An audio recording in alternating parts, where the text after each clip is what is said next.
Webb did not find something older than the Big Bang. It found something almost as unsettling, a baby universe that already looked far too grown up. Galaxies, heavy elements, and even black hole activity were showing up shockingly early, and that is forcing scientists to rethink how fast the universe learned to build. The beginning may still be there, but the first few 100 million years now look far less slow and far less simple. But before we continue, please subscribe to the channel to give your support. Let's continue.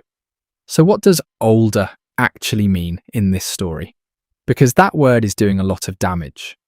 It does not mean older than the universe itself. It does not mean earlier than the Big Bang. It does not mean Webb somehow looked past the beginning of time and caught something impossible. What it means is older looking, more evolved, more mature than expected for that point in cosmic history. That is the key distinction.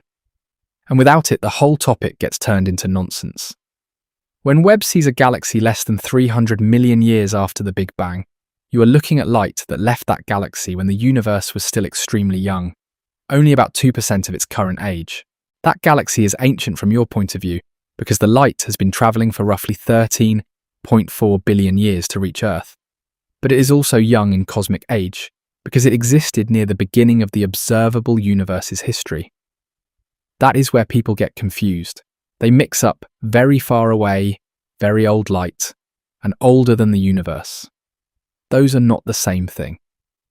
This is the paradox at the centre of the video. The farther away Webb looks, the earlier in history it sees. So when it finds galaxies at extreme distance, it is not finding objects that are too old to exist. It is finding objects that existed very early, but already look more developed than many researchers expected them to look at that stage. That is why this topic feels explosive. The issue is not chronology being broken. The issue is early maturity showing up too soon. So why did this go viral so fast? Because the jump from Hubble to Webb was immediate. And the first results were dramatic. Hubble had already pushed deep into the early universe. It found galaxies like JWST, seen from about 400 million years after the Big Bang. That was already a major result. It already told scientists that galaxies were forming early, but Hubble was working near the edge of what it could do, especially because the light from the first galaxies gets stretched into infrared as the universe expands. Webb was built for exactly that problem. It was designed to catch infrared light from the early universe much more effectively. So instead of just pushing the frontier a little farther, it started opening up a whole earlier era. Suddenly, there were galaxies being discussed at around 350 million years after the Big Bang, around 330 million years, and even under 300 million years in key cases. That is when the public reaction turned from curiosity into panic. Because once you start hearing numbers like that, and once you hear that some of these objects seem bright or active or chemically more mature than expected, the conclusion people jump to is simple. They think the timeline itself must be fake. And that reaction is wrong, but it is easy to understand.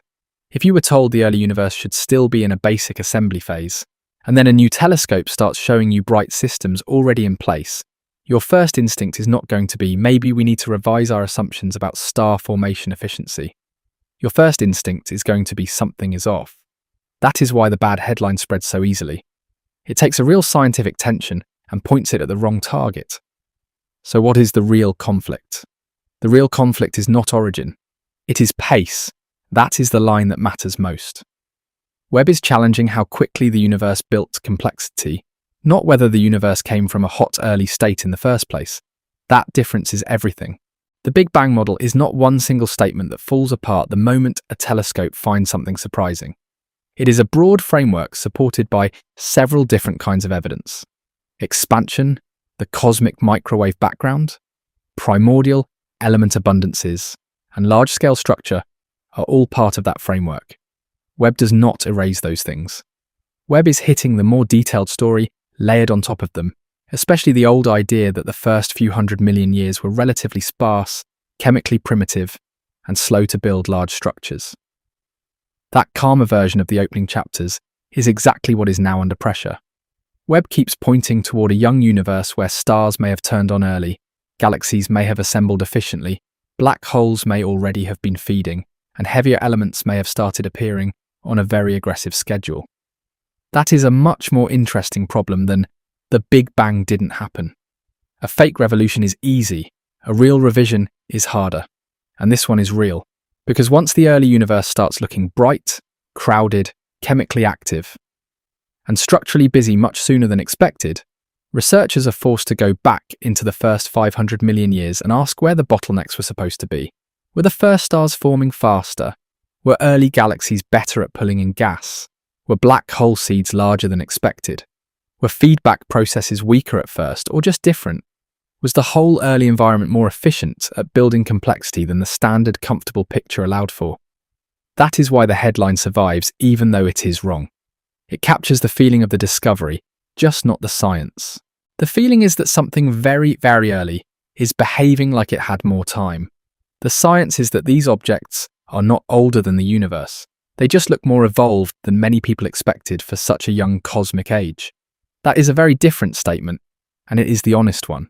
So the main idea is simple. You were told Webb found something older than the Big Bang. It did not. It found a young universe acting older than expected. That is the real story, and it is strong enough on its own, because once you remove the fake claim, the real tension becomes sharper. The foundation of cosmology may still be standing, but the first few 100 million years suddenly look faster, harsher, and much more productive than the clean version of the timeline suggested. And that leads to the next problem. If the Big Bang still stands, then why are so many people acting like Webb found something impossible? And what exactly in modern cosmology is actually under pressure? The strange part is this. The same telescope people use to claim the Big Bang is in trouble only makes sense because the Big Bang framework already works. That is the first thing you need to lock in. If the basic picture of a hot early universe was wrong, a lot more would break than a few early galaxy models. You would not just lose one theory, you would lose multiple independent signals that all point back to the same kind of beginning. Start with the oldest light you can actually observe. Not the oldest object, not the oldest galaxy, the oldest light. The cosmic microwave background is a real measured signal filling the entire sky. It is not a guess, and it is not just a nice story astronomers tell.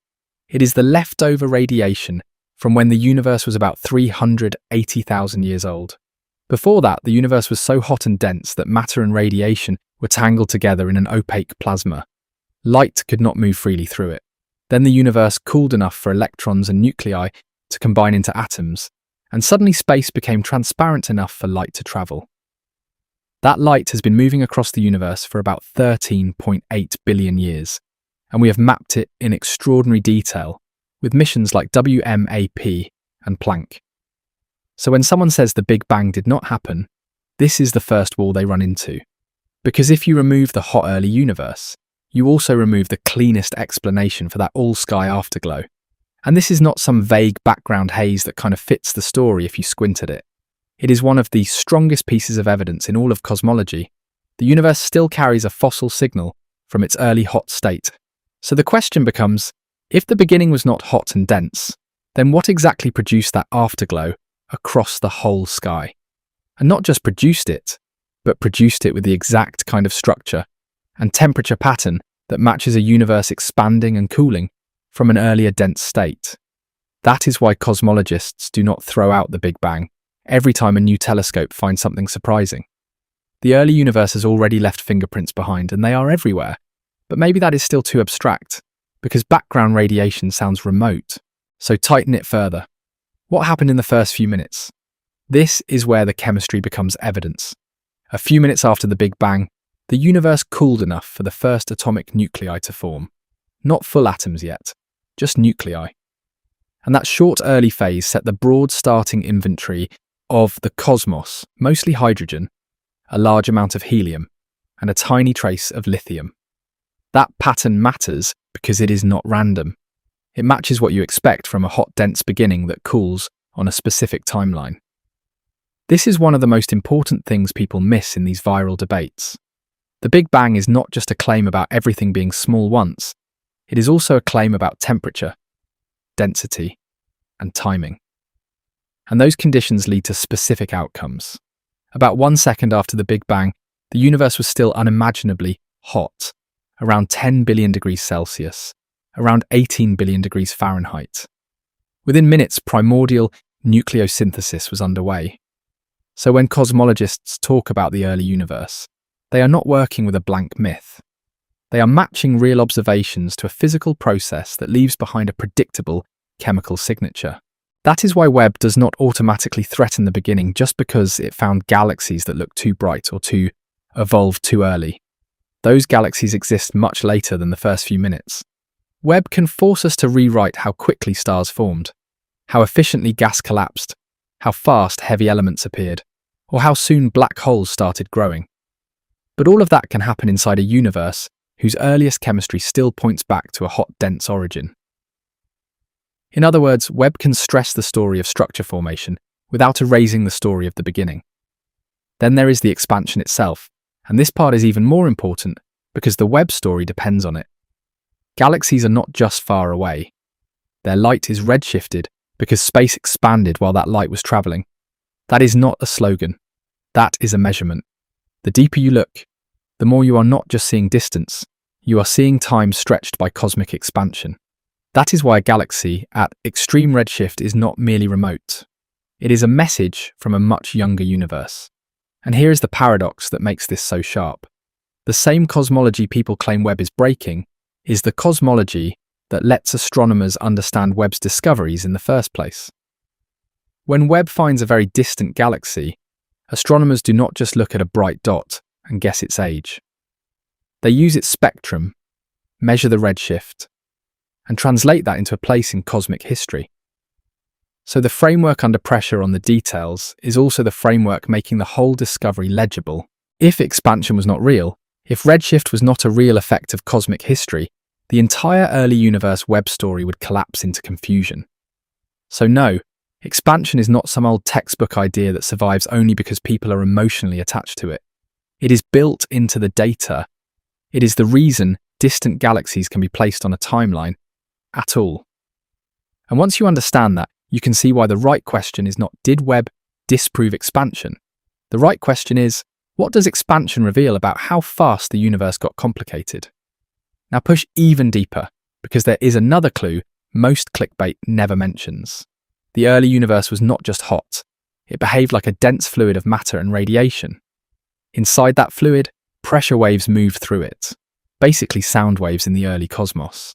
When the universe cooled and became transparent, those waves stopped moving and their preferred scale got frozen into the later distribution of matter. That leftover pattern is what astronomers call baryon acoustic oscillations. And this matters because it gives you yet another independent relic from the hot early universe. Not one clue, several. The afterglow points back to it. The light element abundances point back to it. The expansion history points back to it. And the large-scale clustering of galaxies still carries the imprint of those early sound waves. So if someone says the Big Bang did not happen, the answer is not just that they are overstating Webb's results. The answer is that the universe still carries multiple records of an early dense state. It still carries the thermal signal, the chemical pattern, the expansion record, and even the frozen scale of ancient acoustic motion. That is why the strong version of the clickbait claim does not survive contact with actual evidence. To really kill the Big Bang framework, you would need to break all of that, not just point to a handful of early galaxies that formed faster than expected. You would need a replacement explanation that can handle the afterglow, the first element ratios, the measured expansion, and the large-scale acoustic structure all at once. That is a much higher bar than people realise. So what can Webb actually break? A lot, just not the foundations. Webb can break assumptions about how fast the first stars formed. It can break assumptions about how soon galaxies assembled. It can force revisions in how quickly heavy elements built up. It can expose problems in black hole growth models. It can embarrass simulations that made the early universe look too slow, too empty, or too chemically primitive. It can absolutely force a rewrite of the first few 100 million years. But Webb does not erase the cosmic microwave background. It does not erase primordial nucleosynthesis. It does not erase an expanding universe with relic acoustic structure. So the scientific position is not Big Bang or Webb. The scientific position is Big Bang, yes, but maybe followed by a much more aggressive and efficient opening phase than many models had allowed for. That is the real pressure point now. The foundation still stands, but the early floors built on top of it are being rebuilt under stress. And that leads straight into the next problem. because once the beginning survives, the real question gets harder. If the foundation is still solid, then what exactly did Webb find that made the young universe look so uncomfortably mature? So early? The strange part is this: Hubble already got close to the beginning. But it was Webb that turned the early universe from a distant idea into a measurable place. That is the difference. Hubble pushed to the edge of what was possible and showed that very early galaxies were out there.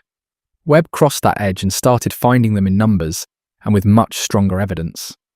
Hubble was already doing historic work before Webb even launched. It found extremely distant galaxies like JN-Z11, seen from about 400 million years after the Big Bang. That alone was a major result. It meant the early universe was already making galaxies much sooner than older generations of astronomy could directly observe. But Hubble was pushing uphill the whole time, because the deeper you look into the early universe, the more cosmic expansion stretches that ancient light out of the visible range and into infrared. That is where the problem started for Hubble. It could reach part of that territory, but not in the way a telescope designed specifically for infrared could. And that is why Webb changed the whole situation so fast. It was not just a newer telescope, and it was not just a sharper one. It was built for this exact job. The first galaxies were not sending us light in the same form they emitted it. Their ultraviolet and visible light got stretched while travelling across expanding space. By the time that light arrives here, a lot of it has moved into infrared wavelengths. So if you want to study the first galaxies seriously, you do not just want infrared capability, you need it. Without that, you are only partly in the game. That is why the early universe story exploded almost immediately after Webb started science operations. Hubble could hint. Webb could hunt. Hubble could show that the frontier existed.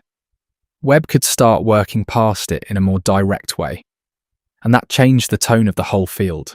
Suddenly the question was no longer just whether galaxies existed at very early times.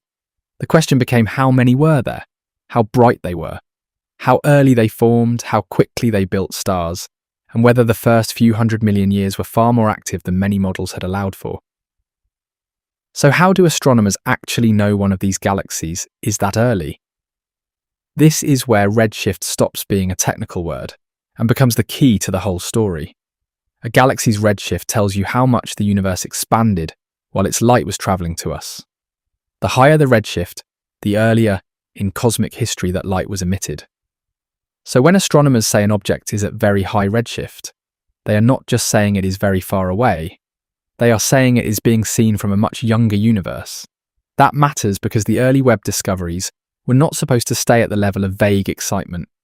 Webb has instruments designed for two steps. First, it can detect candidates in deep infrared images. Then it can test those candidates much more securely by breaking their light into a spectrum. That is where the science gets much harder and much more reliable. Because once you have a spectrum, you can look for specific features, like where the Lyman break appears or where certain emission lines land, and that lets astronomers pin down the redshift far more confidently. That is the difference between a dramatic image and a real measurement. It is the difference between saying, this object looks like it might be extremely distant, and saying, we measured its light in detail and can place it on the cosmic timeline. That is also why Webb's most important discoveries hit so hard. They are not just faint dots that happen to look old. They are objects with measurable fingerprints. The farther back the claim goes, the more that matters. And that leads to a common misunderstanding that needs to be cleared up every time this topic comes up. When Webb finds one of these galaxies, you are not seeing that galaxy as it exists now. You are intercepting ancient light that left it when the universe was still in its infancy. That is what makes these discoveries so powerful. You are not looking at a mature galaxy sitting out there in the present and somehow calling it ancient. You are seeing a system as it was when the universe itself was dramatically younger. That sounds obvious, but it matters because people keep hearing phrases like oldest galaxy and turning them into nonsense. They think it means a galaxy older than the universe, or they think it means the galaxy is still out there in exactly the same condition today. Neither is true. Oldest galaxy in this context means one of the earliest known galaxies ever observed, meaning one seen from a very early epoch. It is a record of the past, not a contradiction of time. Webb is opening the fossil record of the universe. It is not breaking chronology, but there is another reason Webb changed the game. And it is not just that it sees farther, it also sees more securely. Early in the mission, teams started identifying very bright galaxy candidates at redshifts, around 10.5 and 12.5, from imaging data. Those results triggered huge excitement, because they hinted that the first galaxies were showing up early and bright, maybe earlier and brighter than many researchers expected. But imaging alone is not the final word. Candidates are important, but they are not confirmations. That distinction is one of the most important parts of the Webb story, because the real power of Webb is not that it creates dramatic headlines. It is that it allows those headlines to be tested. Follow-up spectroscopy can confirm a candidate, refine it, or in some cases push it back down to a less extreme distance.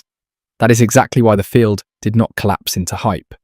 Some early claims that sounded like they might break cosmology softened once the data got better and the models improved. Other claims became even stronger when NIR spec locked down the redshift. That is how a real scientific shift works. Not one viral moment, but a pattern of shot, checking, correction, and then sometimes an even stronger result. That process matters because it keeps the story honest. The strongest version of the early Webb case is not every first claim was right and everything old was wrong. The strongest version is that even after better measurements, some of the major surprises remained. Early galaxies were still showing up. Some were still very bright. Some were still earlier than expected. And the more securely those results were pinned down, the harder it became to pretend the old, comfortable picture of cosmic dawn was still enough. So what is Webb's real weapon? It is simple. It sees the dawn in the wavelength the universe forces us to use. The first galaxies emitted energetic light, but that light did not stay in its original form on the way here. Space expanded. Wavelengths stretched. Visible and ultraviolet light got shifted into infrared. So studying the first galaxies is not just about building a bigger telescope. It is about building the right telescope for light that has been transformed by the history of the universe itself. That is why Webb matters so much more here than in the simple version of the story where a new telescope just gives you a better picture. This is not just a sharper view. It is access to a part of reality that was always there, but only partly reachable before. Once that infrared window opened properly, the early universe stopped looking sparse and started looking busy. It stopped looking like a mostly empty opening chapter and started looking like a place where important things were already happening very fast. And once Webb made that early era visible, in the right way, the next problem became unavoidable. If the first galaxies were already there this early, how extreme were the actual record breakers? And why did they hit cosmology so hard? The numbers got serious very fast, and that is when the debate stopped sounding like hype and started sounding like a real problem.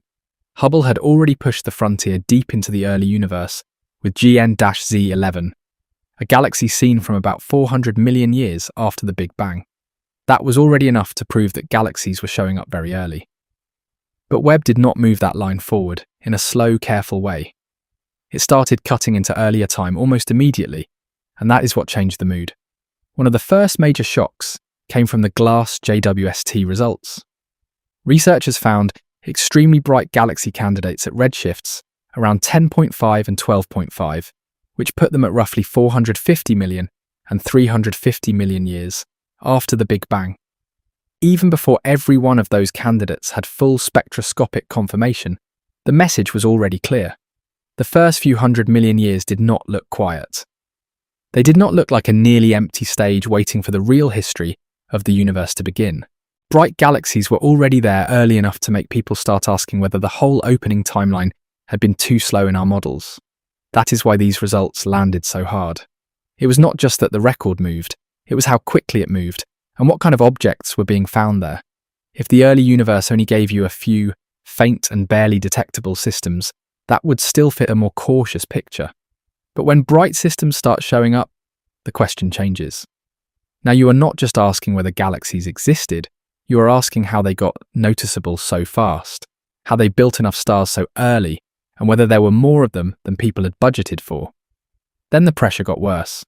One of the most dramatic Webb results was JADES-GS-z13-1 JADES-GS-z13-1. This galaxy was measured at redshift 13.05, which means you are seeing it from just 330 million years after the Big Bang. That number alone is enough to get attention, because 330 million years is extremely early in cosmic history. The universe is still in a very young state, but the real surprise was not just the distance. It was the kind of light Webb picked up from it. Webb detected Lyman alpha emission from this galaxy. That matters because in that era, much of the universe was still filled with neutral hydrogen gas, and neutral hydrogen is very good at absorbing that kind of light. So under a simpler picture, you would expect that signal to be heavily blocked, but it got through.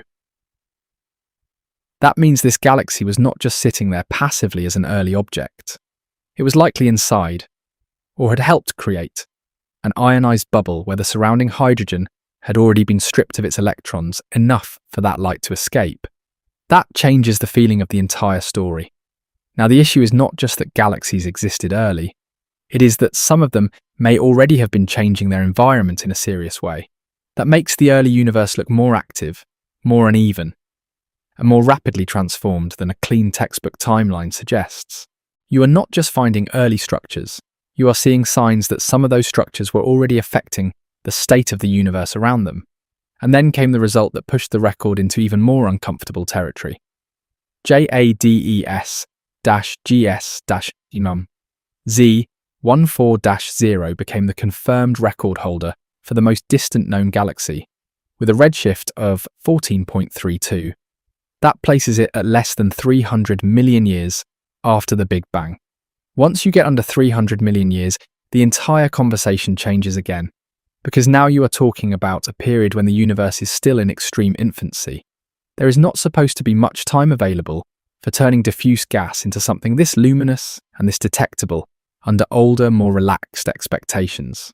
That is why this result hit so hard. It was not just a father dot. It was a galaxy bright enough to study at a time when many people still pictured the universe as being in a much more basic stage of assembly. Under 300 million years is not a long time in cosmology. It is a very tight schedule. So when you find a luminous galaxy there, the issue is no longer just distance. The issue is developmental speed. How did structure build this fast? How did star formation get going this efficiently? How did something this visible already exist? That is where even careful researchers started reacting strongly. Not because one number automatically destroys cosmology, but because these records were hitting multiple weak points in early universe modelling at once. If you had only one strange object, you could call it an outlier and move on. But broader Webb surveys were starting to suggest that the real problem might not be one freak galaxy. The problem might be the population. Maybe the dawn was more crowded than expected. Maybe luminous systems were more common. Maybe early star formation was more efficient. Maybe gas inflow into young galaxies was stronger. Maybe the ways astronomers were translating observed light into stellar mass needed revision. Maybe dust feedback and black hole activity were complicating the picture in ways older models had not fully handled. That is why these record breakers felt dangerous. They did not just extend a frontier, they pulled on multiple threads of early structure formation at the same time. They forced people to rethink how fast stars could form, how quickly galaxies could brighten, how reliable early mass estimates were, and how much complexity the first few 100 million years could actually support. Even when later work revised some of the first mass estimates downward, the central pressure did not disappear. The galaxies were still there. They were still early. They were still bright enough to demand an explanation. And that is the deeper truth people often miss when they focus only on the record holder. The record holders matter, but the real problem is not one galaxy. It is the pattern. A single weird object can always be explained away if you try hard enough.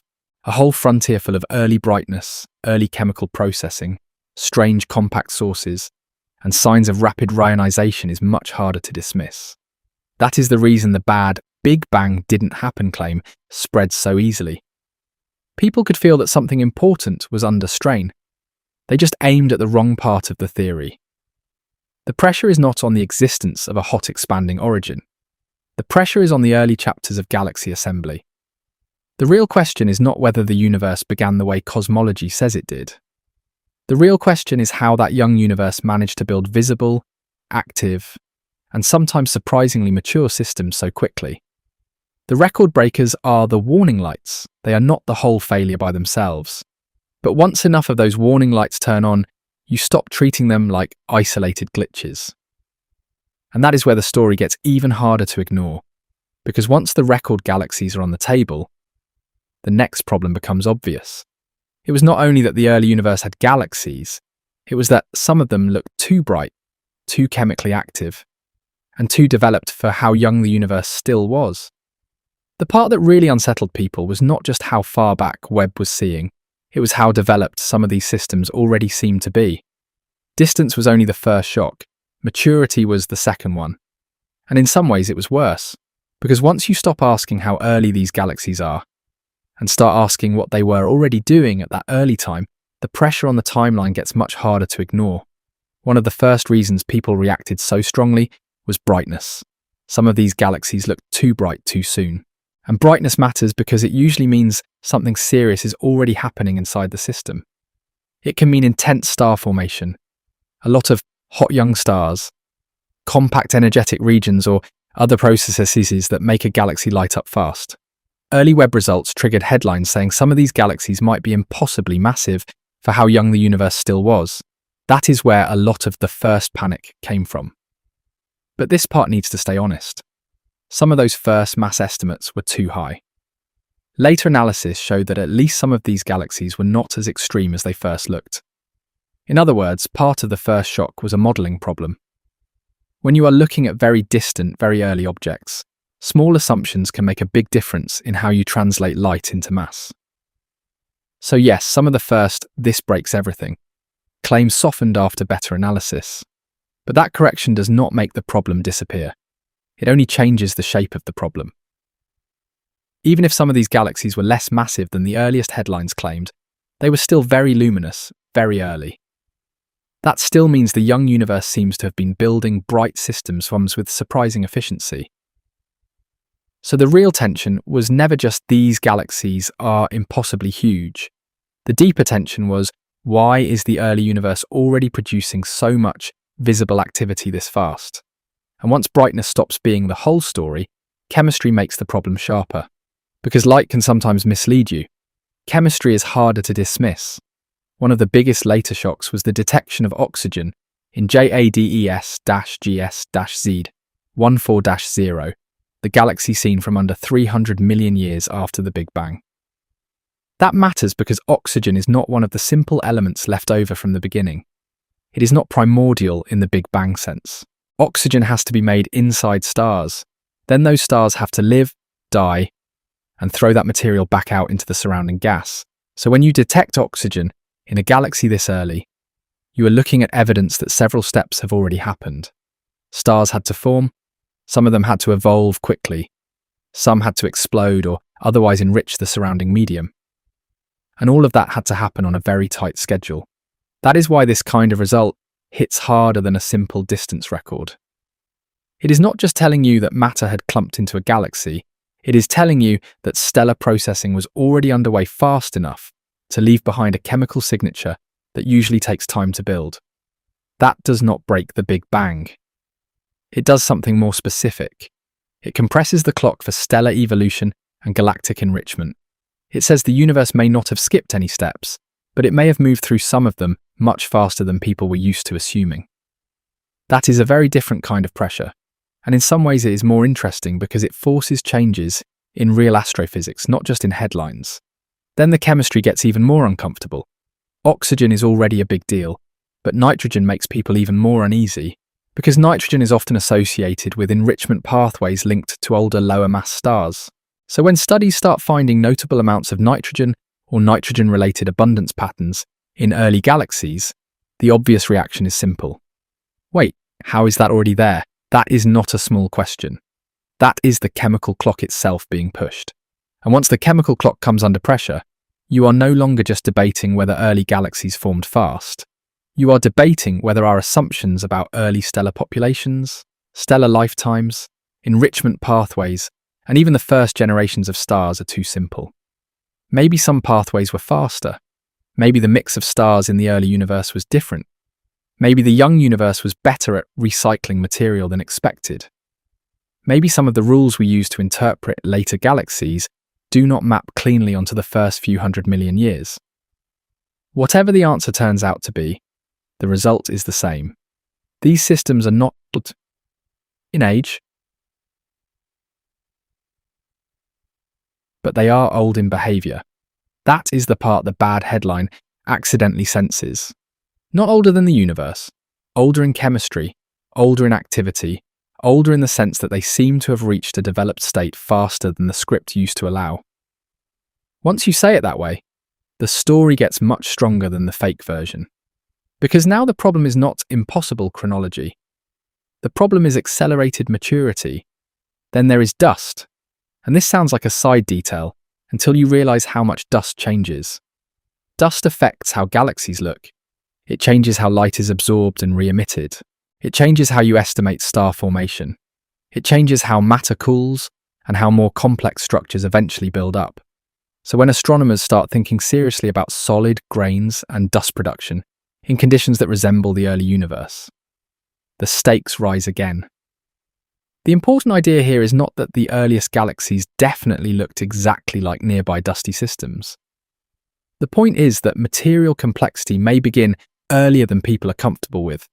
Even in chemically primitive environments, stars and interstellar gas can produce solid grains.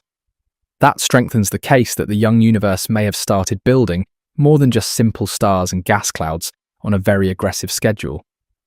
Once dust and solid material enter the story, the early universe stops looking merely young. It starts looking physically busy. And that is really the heart of this entire section. Webb keeps finding systems that are cosmically young, but behaviourally mature. That is the paradox everything else grows from. The age is young. The behaviour is not. The timeline says infancy. The evidence keeps pointing toward rapid development. Bright light appears early. Heavy elements appear early. Ionized regions appear early. Signs of black hole growth appear early. The opening 500 million years of cosmic history now look much more productive than the simple version of the story suggested. That is why this topic is so hard to ignore. It lets the Big Bang remain in place. But it makes the early universe feel compressed, unstable, and far more efficient than expected. The beginning still works. The pace does not look comfortable anymore. And once you accept that, the next question gets even harder. If galaxies were already this bright and this chemically active, then how did the universe lose its fog so fast? And who exactly was doing the work? The early universe was not just dark, it was blocked. That is the part people often miss. After the universe cooled enough for atoms to form, space stopped being a hot plasma, but it did not instantly become clear in the way you might picture it. A lot of it was filled with neutral hydrogen, and neutral hydrogen is very good at absorbing certain kinds of light. So even after the first atoms existed, the universe went through a long period where there were no stars yet, no galaxies shining yet, and no easy way for light from new sources to move freely across large distances. That era is often called the cosmic dark ages. Then the first stars and galaxies turned on, and that changed the whole environment. Their radiation started stripping electrons off hydrogen atoms, turning neutral hydrogen into ionized hydrogen. That process is called reionization. It sounds technical, but the basic idea is simple. The young universe was full of gas that could block important light, and the first luminous objects slowly changed that gas so light could travel more freely. So these early galaxies were not just showing up inside the universe. They were changing the universe. They were not just early passengers. They were part of the reason the environment itself became more transparent and more structured. That is why reionization matters so much in this story. It tells you not just when the first galaxies existed, but when they became powerful enough to reshape space around them. It tells you when the universe started moving from mostly neutral and murky to more open and readable. So once Webb starts finding galaxies very early, the next question is automatic. Were these galaxies already strong enough to begin clearing out the fog? And if the answer is yes, then the pace problem gets much worse, because now the issue is not only early galaxy formation, now it is early environmental change. That is why JADES-GS-z13-1 matters so much. This galaxy is seen from about 330 million years after the Big Bang, which is already early enough to make people uncomfortable. But the real reason it shook the field is that Webb saw bright Lyman alpha emission from it. And this is where the physics becomes very concrete. Lyman alpha light is exactly the kind of signal that neutral hydrogen should absorb very effectively. So if the surrounding universe at that time was still mostly filled with neutral hydrogen, that light should have had a hard time getting out and reaching us. But it did get through. That is the problem. Not in the sense of a failed observation, but in the sense of a real physical challenge. Light that should have been smothered somehow made it across enough space to be detected. That means one of two things, or maybe both at the same time. Either the universe at that early stage was more patchy and more ionized than people expected, or this galaxy had already created a local transparent region around itself, big enough for that signal to escape. In either case, the result points in the same direction. The early universe may have been changing faster and less uniformly than the simpler version of the story suggested. That is a big shift in how you should picture cosmic dawn. It was not a clean global sunrise where everything slowly brightened together. It may have been a messy process with local regions changing fast, while other areas stayed opaque longer. Some galaxies may have been sitting inside, or creating bubbles of ionized gas much earlier than expected. So the early universe may have been patchy, uneven and full of local breakthroughs. That makes the whole period feel more dynamic and more violent than the standard simplified timeline. And once that idea is on the table, another question becomes unavoidable. Was reionization driven only by a few spectacular giant galaxies, or was something broader going on? Because if you only rely on a handful of giant systems, the whole process can seem too dependent on rare objects. But Webb has been pointing toward a different possibility. Small galaxies may have done much of the heavy lifting. That is one of the strongest, broader results to come out of the mission. The picture now is not just a few headline-grabbing giants turning on and changing everything by themselves. It may be that dozens, maybe many more, smaller galaxies were producing enough radiation together to punch holes through the neutral hydrogen fog across many regions at once. That matters because it shifts the story from isolated record breakers to an early ecosystem. And once you frame it that way, the dawn of galaxies stops looking like a story about a few champions and starts looking like a distributed process happening across many sites at once. That also makes the timing problem much more serious.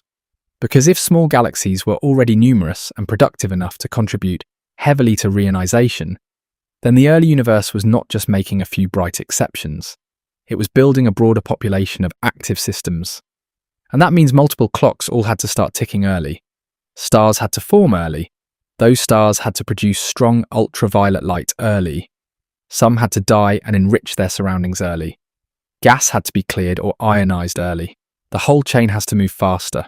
That is why reionization is where the separate Webb surprises begin to connect. Early brightness by itself is interesting. Early heavy elements by themselves are interesting. Lyman alpha getting through too early is interesting. Early black hole activity is interesting. But once reionization enters the story, these things stop looking like isolated anomalies. They begin to look like parts of one larger pattern. More early stars produce more radiation. More radiation creates more ionized bubbles. More early stars also mean more stellar death and more chemical enrichment. More ionized regions mean signals that should have been hidden can now escape earlier than expected. Suddenly the story is not that Webb found random weird objects. The story is that Webb may be showing a faster, whole mode of early cosmic transformation. And that is where the tension really rises, because now you are no longer dealing with one category of surprise.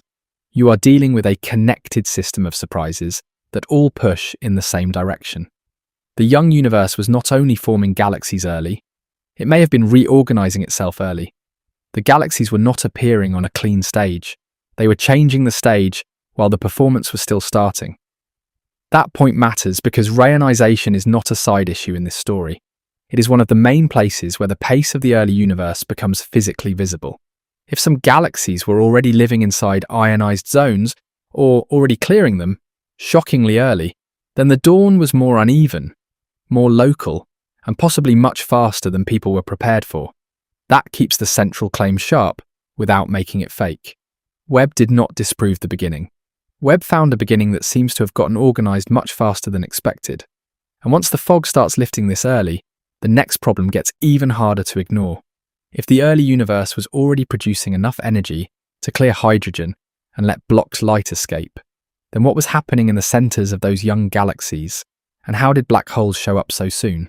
Early galaxies were already a problem, but early black holes made the whole timeline feel even tighter. A galaxy can look bright for different reasons. You can argue about star formation, dust, modelling, and mass estimates. But once you find a black hole already feeding near the centre of a young galaxy, the pressure becomes more direct. That is no longer just a question of what looks bright. That is a question of how something had enough time to become a serious engine so early. One of the moments that changed the mood was JADES-GS-z13-1. Webb found an active supermassive black hole in that galaxy from just over 570 million years after the Big Bang. Its mass was estimated at about 9 million times the mass of the Sun. Put that into simple terms and the problem becomes obvious. Before the universe had even reached 5% of its current age, one galaxy was already feeding a black hole millions of times more massive than the Sun. That is the kind of result that immediately forces harder questions than a normal early galaxy headline. Because black holes do not just appear in that state for free, you need some kind of seed. You need matter to fall in. You need the black hole to keep growing. You need enough gas to feed it, but not so much disruptive feedback that the whole process shuts itself down too early. And all of that has to happen on a very compressed schedule. So when an active black hole shows up this early, it is not just one more strange object. It is a timing problem in a much sharper form. That is why black holes are such a strong test of early universe models. With galaxies, you can sometimes argue that a burst of star formation made something temporarily brighter than expected, or that the first interpretation of its mass was off. Those things matter, but an accreting black hole adds a different kind of urgency. Something had enough time and enough fuel to become a central power source very early in cosmic history. Even if researchers are still debating the exact pathway, the existence of these systems puts pressure on the full chain: seed formation, gas inflow, growth rates, mergers, and feedback. And once that pressure starts, the next question becomes even more uncomfortable. Was JWST 1019 just one dramatic case? Or was the early universe producing a broader population of compact active objects we did not expect? That is where the story gets stranger, because Webb did not just find a few early black holes and stop there. It started revealing an entire weird category of objects, now nicknamed little red dots. These sources are compact, red, and found at high redshift. And they do not just show up once or twice, they appear in large numbers. That is what makes them so important. A few unusual sources can always be pushed aside as interesting exceptions. A whole population is harder to ignore. These little red dots may include many accreting black holes, and they seem to become common around about 600 million years after the Big Bang, then decline rapidly by around 1.5 billion years. That pattern alone is enough to make people pay attention, because it suggests the early universe may have gone through a brief but intense phase of hidden or dust-reddened black hole growth. That is a much bigger problem than one record object. Now, you are not asking whether one black hole grew surprisingly fast. Now, you are asking whether there was a whole era when compact active sources were common enough to become part of the standard picture. And that is where theory starts to feel real stress. Because these objects do not fit neatly into the old categories. Are they tiny galaxies? Are they obscured active galactic nuclei? Are they fast-growing black holes wrapped in dust? Are they transition objects sitting somewhere between categories? The answer may turn out to be more than one thing at once, which makes the problem even harder. That uncertainty is not a weakness in the story. It is the story, because it means Webb is not just revealing a few expected objects earlier than normal. It is showing that the early universe may have contained phases and populations that older models did not cleanly predict. And once the number of these objects gets large enough, the question stops being, did we find something unexpected? And becomes, how can any serious model of the early universe not explain this? That is a very different level of tension. This is why the little red dots matter so much. They move the black hole problem from curiosity to design constraint. It is one thing to say there was a distant active black hole and researchers are trying to explain it. It is another thing to say there may have been a whole population of compact red sources tied to black hole growth in the first billion years. That forces theorists to build those objects into the picture somehow. They are no longer side cases. They start becoming part of the architecture of the early universe. And this is also where the title starts to feel almost true, even though it is still wrong in the literal sense. If you looked only at these black holes and ignored everything else in cosmology, you might think the universe had somehow been given extra time. Not because it actually had more time, but because some of these objects behave like the stopwatch started earlier than expected. A galaxy being bright early is one kind of surprise. A black hole already feeding at millions of solar masses, the early feels much more direct. It feels like a schedule violation. That is why black holes make this whole topic so intense. They make the age problem feel physical. They make it feel harder to soften with interpretation.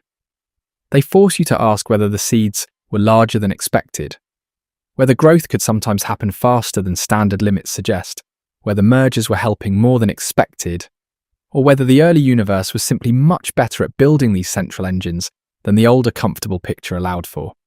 And once early black holes enter the story, the whole first half billion to first billion years stops looking like a slow, opening act. It starts looking like a period where galaxies were forming, gas was moving fast, radiation was changing the environment, chemistry was advancing, and in some systems black holes were already turning on. That is a much more aggressive picture of cosmic dawn than people were used to. But the story gets even stranger after that, because it was not just that the first galaxies and black holes arrived early. It was that many of those early galaxies did not even look like the simple little prototypes people expected. The next problem is shape, because even when you accept that early galaxies existed, that still does not mean they looked the way people expected. A lot of people picture the first galaxies as small rough versions of modern spirals, like early drafts of the Milky Way. Webb pushed back on that idea very quickly. Many early galaxies do not look like neat little spirals or soft round systems. They look stretched, flattened, and structurally unusual. Some NASA descriptions use terms like pool noodles and surfboards, and that language stuck because it captures the point in a simple way. These were not just younger versions of familiar nearby galaxies. They were often physically different in their overall shape, and shape matters much more than it sounds. It is not just about appearance. Shape tells you something about what is going on inside the system. It gives clues about gas motion, turbulence, star formation, mergages, and how matter is settling or failing to settle. So when Webb starts showing that many early galaxies were elongated or flattened, that is not a cosmetic detail. It means the young universe was building galaxies under conditions that were often messier and less familiar than the public picture suggested. That is one of the reasons the early universe now feels so strange. It was not just active, it was structurally unfamiliar. The older comfortable picture made it easy to imagine a simple progression. Small early galaxies first, then larger and more refined galaxies later, all in a fairly clean developmental line. But the Webb picture is more complicated. A lot of early galaxies do not look like they are just waiting to become modern spirals. They look like systems under pressure, rich in gas, dynamically uneven, and still being shaped by violent processes. And this is not just a handful of weird objects. Surveys have suggested that a very large fraction of early galaxies were flattened in 2 dimensions, with some studies putting that range around 50% to 80% for the galaxies examined. That is a big number, and it changes the default image people should have in their heads. These were not mainly random little blobs, and they were not mainly neat miniature copies of nearby galaxies either. A lot of them seem to have had strongly directional structures. That tells you the geometry of early galaxy formation may have been very different from the picture many people absorbed from older textbooks and from cleaner nearby examples. That point matters because once the dominant body plans start looking different, the whole era starts to feel less like a simple opening stage and more like a separate physical regime. Webb did not just push the timeline backward and show earlier versions of the same types of objects we already knew. It exposed a formative era that may have had its own dominant structures its own dynamics and its own rules of assembly. That is a more serious kind of revision. It means the issue is not just when galaxies formed, but how they formed in their earliest visible phase. But this is where the story gets more interesting. Because the early universe was not only chaotic, there are also signs that some galaxies were building more organized structures surprisingly early. Work on edge-on galaxies suggests that thick disks may form first and thin disks later, with the timing depending on galaxy mass. That means even while many young galaxies looked stretched, turbulent, or unusual, some recognizable layers of structure may already have been appearing. So the early universe was not pure disorder. It was a mixture of disorder and organization happening at the same time. That matters because it stops the whole story from becoming too simple in the other direction. The correct picture is not. The first galaxies were all messy and nothing made sense. The better picture is that multiple formation channels may have been operating in parallel. Some galaxies may have been strongly shaped by mergers, some may have been flattened by gas-rich dynamics, some may already have been forming thick disk structures, some may have been hosting black hole activity, some were likely helping reionize their surroundings. So the problem is not that the early universe was chaotic instead of structured. The problem is that it seems to have been doing several advanced things at once. That is a more difficult universe to model, because it means you are not looking for one clean sequence. You are looking at overlapping processes. Gas collapse, turbulence, star formation, chemical enrichment, radiation output, black hole growth, and structural settling may all have been interacting very early. That is why the first galaxies no longer look like simple prototypes. They look like real systems already caught in multiple competing processes. And then the scale gets bigger again. It was not only single galaxies that were maturing fast. Larger environments were also starting to come together earlier than many people would find comfortable. One striking example is the proto-cluster JADES-1, reported with a mass of about 20 trillion times the mass of the Sun, seen about 1 billion years after the Big Bang. Once you get a result like that, the word mature starts to spread beyond individual galaxies. Now, the issue is not just that one system formed stars quickly or hosted a black hole early. The issue is that matter was already gathering into substantial, larger-scale structures. That raises the pressure again, because coordination at multiple scales is always harder to explain than one isolated surprise. A bright galaxy is one thing, a growing black hole is another. A substantial protocluster environment. This early means the organization of matter itself was progressing on a serious schedule. The universe was not only making luminous objects, it was also assembling them into bigger collective structures. So by this point, the early universe no longer looks like a clean nursery full of small, unfinished objects slowly waiting to become the modern cosmos. It looks like a period where many different kinds of building were already underway. Some galaxies were elongated, some were flattened, some may already have had early disks, some were chemically active, some were probably merger-driven. Some hosted central black hole growth. Some were helping clear ionized regions. And larger structures were also beginning to take shape. That is the contradiction that makes this era so important. The first galaxies were prototypes, and they were also strange. They were early ancestors, but not in a neat textbook way. They were often gas-rich, structurally unusual, and embedded in an environment that was changing quickly around them. So the cosmic dawn does not look like a simple opening chapter anymore. It looks like a period where several major parts of cosmic evolution were already happening in parallel. And once you see that, the next question becomes unavoidable. If the first galaxies were this unusual, this active, and then were multiforski, and this structurally advanced, then what actually broke here? The Big Bang itself or the models built on top of it? So what actually broke here? The Big Bang, or the models built on top of it? That is the question the whole video has been moving toward. Because this is where the panic either sharpens into science or collapses into noise. And the honest answer is this. The first wave of panic was real, but part of it came from measurement and interpretation, not just from the universe itself. A lot of the early shock, after Webb started sending back data, came from claims that some very early galaxies were impossibly massive. That is what made people say the timeline was dead. If a galaxy, only a few 100 million years after the Big Bang already seemed to contain far too many stars, then the obvious reaction was that the standard story must have badly underestimated how fast structure formed. Or worse, that the whole framework was broken. But later work started refining that picture. Some of those galaxies turned out to be significantly less massive than the first estimates suggested.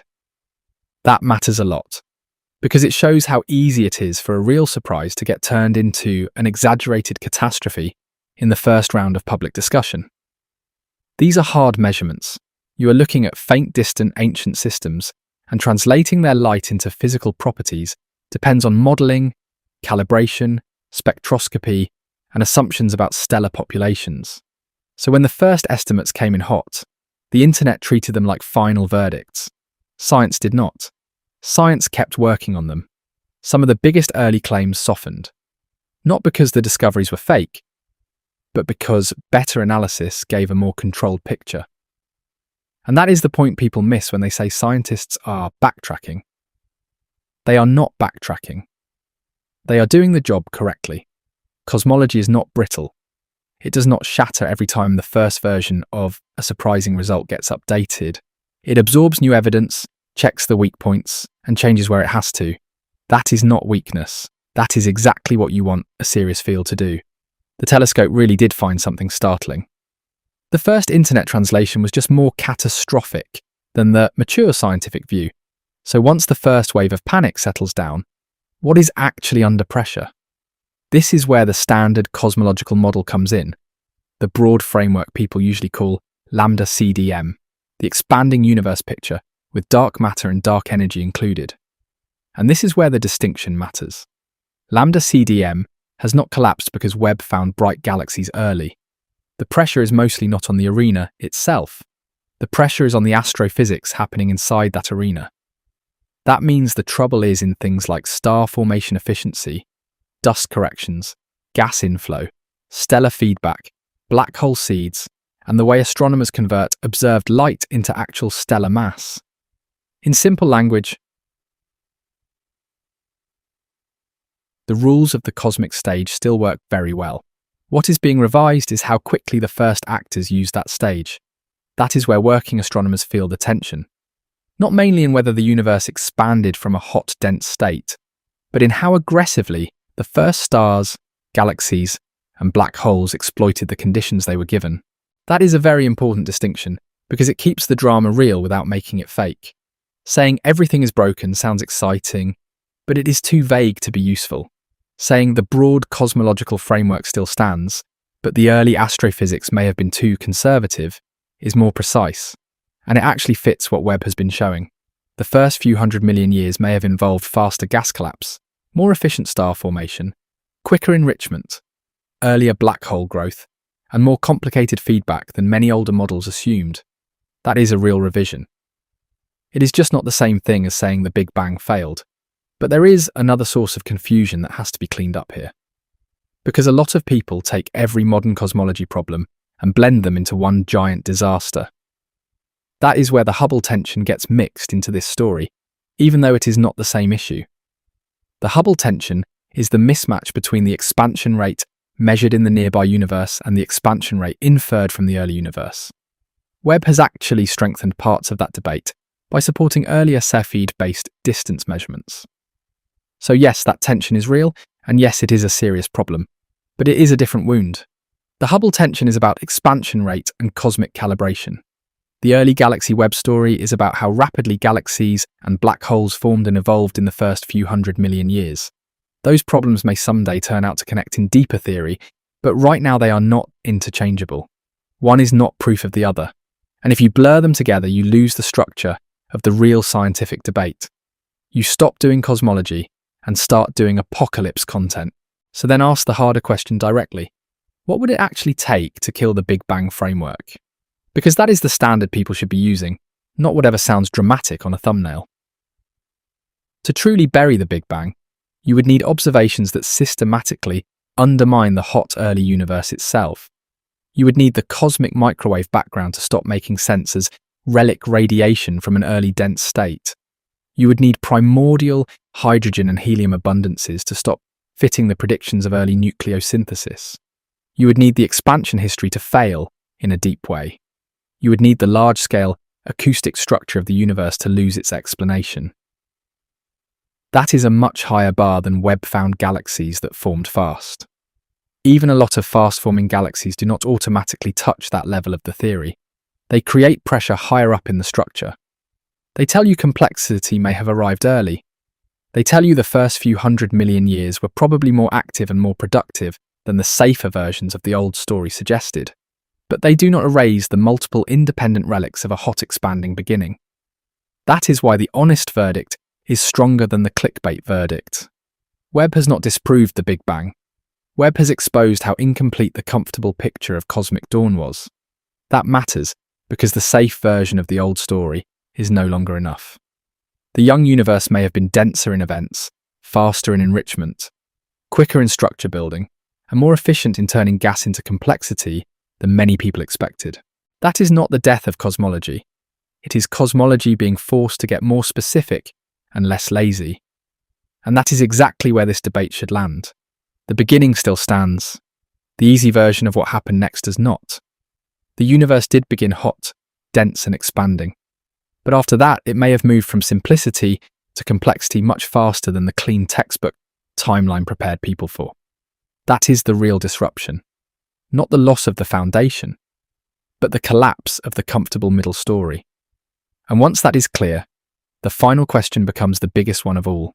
If the beginning still stands, and the real shock is how fast everything escalated after it, then what is the simplest, honest way to say what Webb actually found? So what is the cleanest way to say it? The Big Bang did not fail. Our expectations for what the newborn universe was capable of, those are what failed. That is the real ending to this story. The clickbait version says, Webb found something older than the Big Bang. The real version is stronger than that.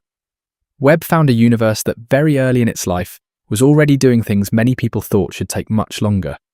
That is the revolution. Not that the beginning is gone, but that the beginning may have turned into complexity much faster than the safe version of the story allowed. And that matters because the simple classroom version made the early universe sound slow, dim, and primitive for a long stretch. First the Big Bang, then a long wait. Then eventually stars, then gradually galaxies, then slowly more structure. Webb keeps pushing against that picture. What it keeps showing you is something much more intense. Bright galaxies appear early. Chemical enrichment appears early. Black hole activity appears early. Signs of reionization show up early. Small galaxies may already have been helping transform the wider universe. So even when individual claims get refined, the broad pattern keeps pointing the same way. The first few 100 million years were not empty. They were productive. That is the part people should remember. Not every first estimate was right. Not every dramatic early headline survived unchanged. But the overall direction did survive. The early universe does not look calm anymore. It does not look like a long, quiet setup before the real action starts. It looks like a period where multiple major processes were already moving at once. Gas was collapsing. Stars were forming. Some stars were dying quickly enough to enrich their surroundings. Galaxies were becoming visible. Radiation was changing the state of hydrogen. Black holes were already growing in at least some systems. That is a very different opening act from the one a lot of people grew up with. So why does this matter beyond one telescope and a few famous record breakers? Because Webb is not just filling in one missing box on the timeline. It is forcing a rewrite of how early universe astrophysics has to work. Any serious model now has to deal with early luminous galaxies, faster than expected enrichment, compact red populations and black hole growth under serious time pressure. That means theorists do not get to keep the comfortable assumptions by default anymore. They have to earn them against data, and that is where the long-term effect of Webb really starts. This is not just a discovery cycle where one telescope finds a few strange objects and everyone moves on. This is the start of a deeper rebuild. Simulations have to improve. Feedback physics has to improve. The way astronomers estimate stellar masses in the earliest galaxies has to improve. The connection between star formation, gas supply, chemical enrichment, black hole growth, and reionization has to be tightened. The early universe now comes with constraints that are harder, earlier, and more demanding than many models were built around. That is why this is bigger than a headline. The real story is not just that Webb found surprises. The real story is that early universe theory is now being forced into a more exact shape by direct observation. For a long time, the first few 100 million years were a region where models had a lot of freedom because the data were limited. Webb changed that. Now the universe is answering back much more directly. And some of those answers are uncomfortable. So does that mean everything we thought we knew was wrong? No, and that is actually one of the best parts of this whole story, because the truth is more interesting than total collapse. Science does not get weaker when a new telescope causes trouble. Science gets sharper. Hubble found the frontier. Webb moved past it. Some early claims got softened by better analysis. Some got stronger when the follow-up data came in. That is exactly what you want to see. Not blind confidence, not panic, but pressure turning vague ideas into more precise ones. The universe is under no obligation to match the neatest version of our expectations. That is the deeper lesson here. If reality gives you an early cosmos that is brighter, faster, more chemically active, and more and more structurally complicated than you expected, then the job is not to protect the old picture. The job is to update the picture. That is how cosmology stays alive as a science instead of turning into a belief system. And this is why the lazy apocalypse framing misses the point. Saying everything was wrong sounds dramatic, but it is too sloppy to be useful. The stronger statement is this. The foundation held. The easy story built on top of it did not. The hot, early universe still makes sense. Expansion still makes sense. The relic afterglow still makes sense. Primordial, element abundances still make sense. What changed is the pace of everything that followed. The first visible chapter of the universe now looks shorter, denser, and much more active than a lot of researchers expected. So if you step back and say it in one line, this is what Webb actually found.